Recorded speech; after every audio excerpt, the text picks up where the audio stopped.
Hello lovely people, welcome back to Quick Guide. In this video, I am going to show you how can you add nearby people in your Snapchat.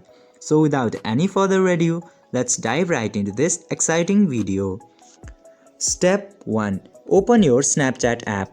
Firstly, you need to open your Snapchat application, and after opening the Snapchat, simply click into this Maps button into the bottom left corner. And after going to the Maps section, just simply zoom as much as you can. And after zooming, you can see all the friends that are using Snapchat nearby you. Snapchat showing nobody around me because no one is using Snapchat around myself. And after finding the persons, you can open their profiles and add them. But remember, you must have your precise location turned on while using this feature. I hope this video helped you. If yes, don't forget to like, share and subscribe to the channel to never miss another update. Thank you for watching the video.